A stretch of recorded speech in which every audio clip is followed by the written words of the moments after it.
શ્રી કારિયાણીના વચનામૃત. વચનામૃત પહેલું ઈયળ ભમરીનું. તારીખ 19/9/1820 મંગળવાર. સંક્ષિપ્ત સાર. પહેલો, બુદ્ધિમાં નિશ્ચય થયો ત્યારે જીવમાં પણ નિશ્ચય થઈ ગયો એમ જાણવું. બીજો, ઇન્દ્રિયો, અંતઃકરણ કે જીવમાં શ્રીહરિનો નિશ્ચય થયો હોય તેના લક્ષણ કયા છે. ત્રીજો, ભગવાન જ્યારે મનુષ્ય જેવા થાય છે ત્યારે તેમની જ કૃપા થકી જીવ તેમને દેખી જાણી શકે છે.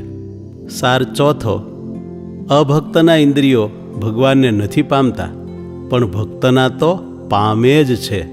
કેમ જે શ્રીહરિના જ્ઞાને કરીને તે ભક્તના દેહાદિક સર્વે ઈયળની જેમ ભગવાનને આકારે આકારિત થઈ જાય છે. સ્વામિનારાયણ હરે, સ્વામિનારાયણ હરે. સંવત 1877ના ભાદરવા સુધી દ્વાદશીને દિવસ ગામ શ્રી કારિયાણી મધ્યે વસ્તા ખાચરના દરબારમાં ઉત્તરાદે દ્વાર ઓરડાની ઓસરીએ સુરતના હરિભક્ત જાદવજી છપર પલંગ લાવ્યા હતા. તે ઢાળ્યો હતો ને તે પલંગ ઉપર રેશમનું ગાદલું ધોળા ઓછાડે સહિત બિછાયું હતું ને તેની ઉપર ધોળો તકિયો તથા લાલ મશરૂના ઢીચણિયા મૂક્યા હતા. અને તે પલંગની ઉપર ચારે કોરે સોનેરી કસબના સહેજબંધ લટકતા હતા. એવી શોભાએ યુક્ત જે તે પલંગ, તેની ઉપર શ્રીજી મહારાજ ઉત્તરાદે મુખારવિંદે વિરાજમાન હતા.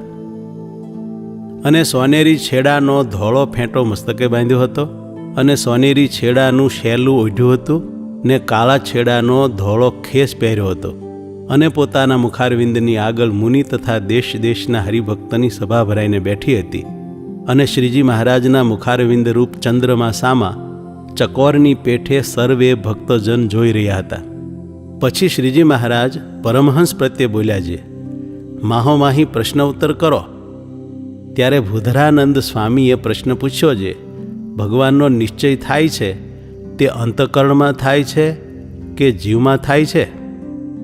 ત્યારે તેનો ઉત્તર શિવાનંદ સ્વામીએ કરવા માંડ્યો પણ થયો નહીં. પછી શ્રીજી મહારાજ બોલ્યા છે, આ જીવ છે તે બુદ્ધિએ કરીને જાણે છે અને તે બુદ્ધિ છે તે સર્વનું કારણ છે ને સર્વથી મોટી છે. માટે તે બુદ્ધિ મનને વિશે રહી છે, ચિત્તને વિશે રહી છે, અહંકારને વિશે રહી છે, શ્રોત્રને વિશે રહી છે, ચક્ષુને વિશે રહી છે, ઘ્રાણને વિશે રહી છે, જીહવાને વિશે રહી છે, વાણીને વિશે રહી છે, ત્વચાને વિશે રહી છે, હાથને વિશે રહી છે, પગને વિશે રહી છે, શિશ્નને વિશે રહી છે, ગુદાને વિશે રહી છે. એવી રીતે બુદ્ધિ જે તે નખ શિખા પર્યંત આ શરીરને વિશે વ્યાપીને રહી છે. અને તે બુદ્ધિને વિશે જીવ રહ્યો છે પણ તે જીવ જણાતો નથી અને એકલી બુદ્ધિ જણાય છે. ત્યાં દૃષ્ટાંત છે, જેમ અગ્નિની જ્વાળા ઘટે છે ને વધે છે, તે વાયુએ કરીને વધે છે ને ઘટે છે અને તે અગ્નિની જ્વાળા વધતી ઘટતી જણાય છે પણ વાયુ જણાતો નથી.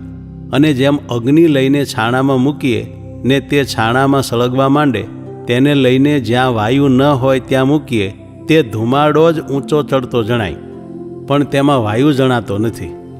અને જેમ આકાશને વિશે વાદળા ચાલે છે, તે વાયુએ કરીને ચાલે છે, તે વાદળા ચાલતા જણાય છે પણ તેમાં રહ્યો એવો જે વાયુ તે જણાતો નથી.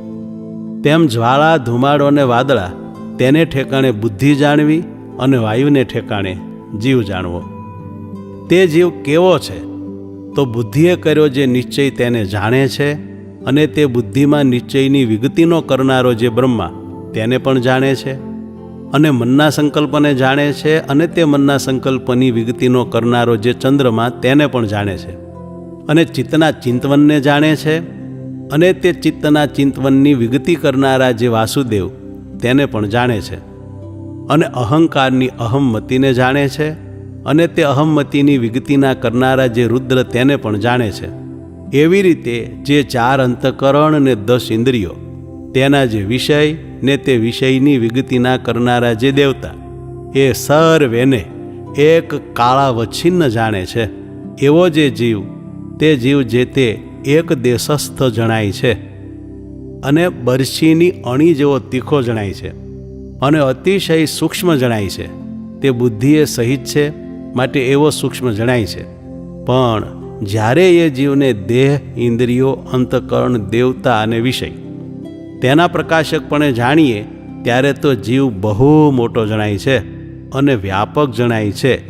તે બુદ્ધિએ રહિત છે અને અનુમાને કરીને જણાય છે, પણ સાક્ષાત્કાર નથી જણાતો.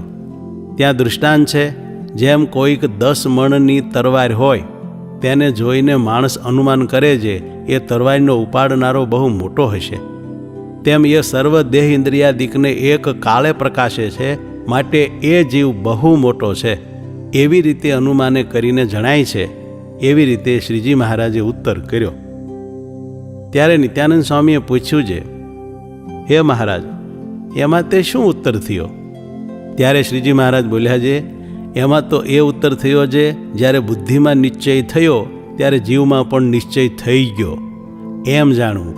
તે કેવી રીતે થાય છે? તો પ્રથમ ઇન્દ્રિયોમાં નિશ્ચય થાય છે, પછી અહંકારમાં નિશ્ચય થાય છે, પછી ચિત્તમાં નિશ્ચય થાય છે, પછી મનમાં નિશ્ચય થાય છે, પછી બુદ્ધિમાં નિશ્ચય થાય છે, પછી જીવમાં નિશ્ચય થાય છે એમ શ્રીજી મહારાજે કહ્યું.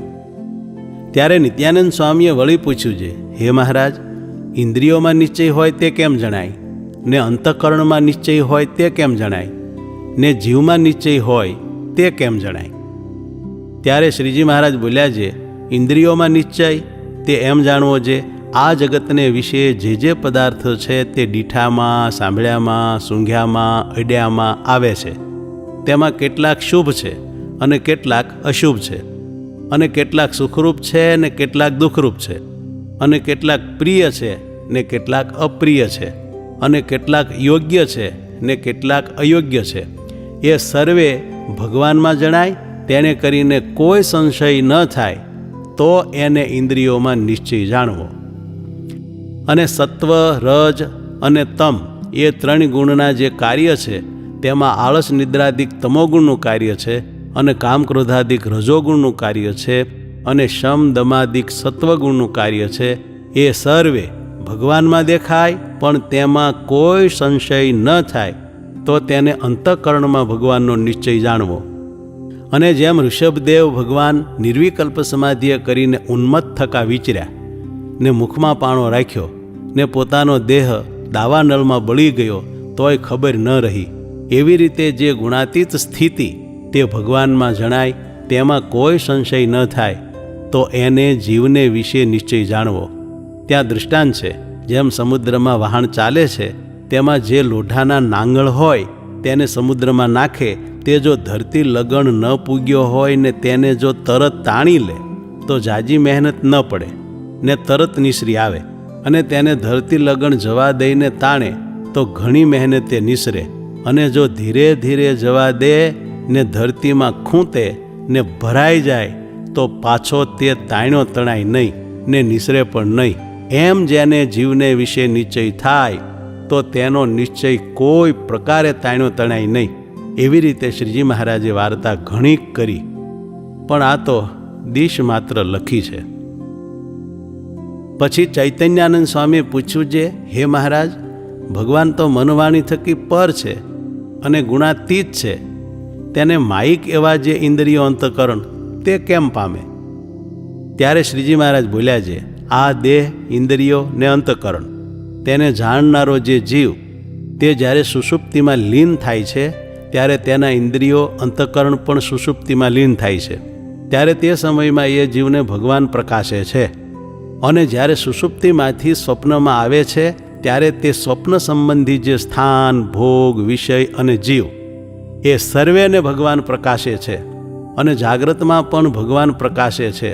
એવી રીતે રૂપપણે ને અરૂપપણે કરીને રહ્યો જે જીવ તેને ભગવાન પ્રકાશે છે. અને પ્રધાનમાંથી મહત્તત્વ થયું, અને મહત્તત્વમાંથી 3 પ્રકારનો અહંકાર થયો, ને તે અહંકારમાંથી ઇન્દ્રિયો, દેવતા, પંચભૂત, પંચમાત્રા એ સર્વે થયા. તેમને પણ જે ભગવાને પ્રકાશ્યા છે, અને એ સર્વે તત્વે મળીને રચ્યો એવો જે વિરાટ તેને પણ ભગવાન પ્રકાશે છે. અને એ સર્વે જ્યારે માયામાં લીન થાય છે ત્યારે તે માયાને પણ ભગવાન પ્રકાશે છે. એવી રીતે જીવ અને ઈશ્વર એ બે જ્યારે રૂપપણે થાય છે ત્યારે જે ભગવાન પ્રકાશે છે, અને જ્યારે એ જીવને ઈશ્વર બેય નામરૂપ રહિત થકા સુષુપ્તિમાં અને પ્રધાનમાં રહે છે ત્યારે પણ જે ભગવાન પ્રકાશે છે. અને જે કાળ તે એ માયાદિક તત્વને નામરૂપપણાને પમાડે છે ને અરૂપપણાને પમાડે છે, એવો જે કાળ, તે કાળને પણ જે ભગવાન પ્રકાશે છે એવા જે ભગવાન તે જે તે એ ઇન્દ્રિયો અંતઃકરણે કરીને કેમ જાણ્યામાં આવે, એ તમારો પ્રશ્ન છે કે નહીં? ત્યારે સૌએ કહ્યું છે, હે મહારાજ, એ જ પ્રશ્ન છે. ત્યારે શ્રીજી મહારાજ બોલ્યા છે, એનો એમ ઉત્તર છે જે એવા જે ભગવાન તેને આ જગતની ઉત્પત્તિ અને સ્થિતિનું કરવું છે તે કાંઈ પોતાને અર્થે નથી. કાજે શ્રીમદ ભાગવતમાં કહ્યું છે જે બુદ્ધિ ઇન્દ્રિય મન પ્રાણાન જનાનામ સૃજત પ્રભુ માત્રાર્થમ ચ ભવાર્થમ ચ યાત્મને કલ્પનાય ચ. એ શ્લોકમાં એમ કહ્યું છે જે સર્વે જનના બુદ્ધિ, ઇન્દ્રિયો, મન અને પ્રાણ તેને ભગવાન જે તે સૃજતા હવા તે જીવને વિષય ભોગને અર્થે તથા જન્મને અર્થે તથા લોકાંતરમાં જવાને અર્થે તથા મોક્ષને અર્થે સૃજ્યા છે. માટે આ જગતની ઉત્પત્તિ કરે છે તે પણ જીવના કલ્યાણને અર્થે કરે છે, અને સ્થિતિ કરે છે તે પણ જીવના કલ્યાણને અર્થે કરે છે, અને પ્રલય કરે છે તે પણ જીવને અર્થે કરે છે. કાં જે નાના પ્રકારની સંસ્કૃતિએ કરીને થાક્યા જે જીવ તેના વિશ્રામને અર્થે પ્રલય કરે છે, એવી રીતે સર્વ પ્રકારે જીવના હિતને અર્થે પ્રવર્ત્યા એવા જે ભગવાન તે જે તે જ્યારે કૃપા કરીને મનુષ્ય સરખા થાય છે ત્યારે જે જીવ તે ભગવાનના સંતનો સમાગમ કરે છે તે જીવના જાણ્યામાં કેમ ન આવે? એ તો આવે જ, એમ શ્રીજી મહારાજે કહ્યું. ત્યારે ભજનાનંદ સ્વામીએ પૂછ્યું છે, હે મહારાજ, આ શ્રુતિમાં એમ કેમ કહ્યું છે યતો વાચો નિવર્તન્તે અપ્રાપ્ય મનસા સહ, અર્થાત મન સહિત સર્વ ઇન્દ્રિયો જેને નહીં પામીને પાછા ફરે છે એવા એ પરબ્રહ્મ છે.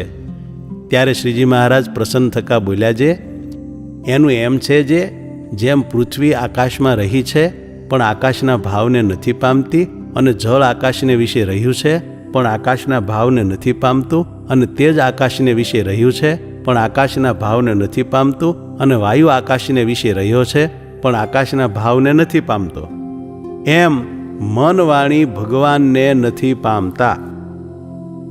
ત્યારે નિત્યાનંદ સ્વામીએ પૂછ્યું છે, હે મહારાજ, શ્રુતિ સ્મૃતિમાં એમ કહ્યું છે જે નિરંજન પરમમ સામ્યમુપૈતિ, અર્થાત માયાથી મુક્ત થયેલો ભક્ત પરબ્રહ્મના પરમ સાધર્મને પામે છે. બહવો જ્ઞાન તપસા પૂતા મદભાવ માગતા, અર્થાત જ્ઞાનરૂપ તપથી દિવ્ય થયેલા બહુજનો મને પામી ગયા છે. ત્યારે શ્રીજી મહારાજ બોલ્યા છે, એ તો અમે અભક્તના મન ઇન્દ્રિયોને કહ્યું છે, પણ ભક્તના મન ઇન્દ્રિયો તો ભગવાનને સાક્ષાત્કારપણે પામે છે. જેમ આકાશને વિશે રહી જે પૃથ્વી તે પ્રલય કાળને સમય આકાશરૂપ થઈ જાય છે, અને જળ પણ આકાશરૂપ થઈ જાય છે, અને તેજ પણ આકાશરૂપ થઈ જાય છે, અને વાયુ પણ આકાશરૂપ થઈ જાય છે, એમ જે ભગવાનના ભક્ત હોય તેના જે દેહ, ઇન્દ્રિયો, અંતઃકરણ અને પ્રાણ તે સર્વે ભગવાનને જ્ઞાને કરીને ભગવાનને આકારે થઈ જાય છે ને દિવ્ય થઈ જાય છે. કાજે ભગવાન પોતે દિવ્ય મૂર્તિ છે, તેના ઇન્દ્રિયો અંતઃકરણ દેહ તેને આકારે એ ભક્તના દેહ ઇન્દ્રિયો અંતઃકરણ થાય છે, માટે દિવ્ય થઈ જાય છે. ત્યાં દૃષ્ટાંત છે, જેમ ભમરી ઈયળને ઝાલી લાવે છે ને તેને ચટકો લઈને ઉપર ગુંજારવ કરે છે, તેને કરીને તે ઈયળ તેને તે દેહે કરીને તદાકાર થઈ જાય છે, પણ કોઈ અંગ ઈયળનું રહેતું નથી, ભમરી જેવી જ ભમરી થઈ જાય છે. તેમ ભગવાનનો ભક્ત પણ એને એ દેહે કરીને ભગવાનને આકારે થઈ જાય છે. અને આ જે અમે વાર્તા કહી તેનું હાર્દ એ છે જે આત્મજ્ઞાની સહિત જે ભક્તિ નિષ્ઠાવાળો છે તથા કેવળ ભક્તિ નિષ્ઠાવાળો છે તે બેયની એ ગતિ કહી છે. પણ કેવળ આત્મનિષ્ઠાવાળો જે કૈવલ્યાર્થી તેના દેહ, ઇન્દ્રિયો અને અંતઃકરણ તેનું ભગવાનની મૂર્તિને તદાકારપણું નથી થતું, એ તો કેવળ બ્રહ્મસત્તાને પામે છે. એમ વાર્તા કરીને બોલ્યા છે, હવે એટલી વાર્તા રાખો અને સભા સર્વે શૂન્ય થઈ ગઈ છે, માટે કોઈક સારા સારા કીર્તન બોલો એમ કહીને પોતે ધ્યાન કરવા માંડ્યા ને સંત કીર્તન ગાવા લાગ્યા. ઇતિ વચનામૃતમ કારિયાણીનું પહેલું વચનામૃત થયું.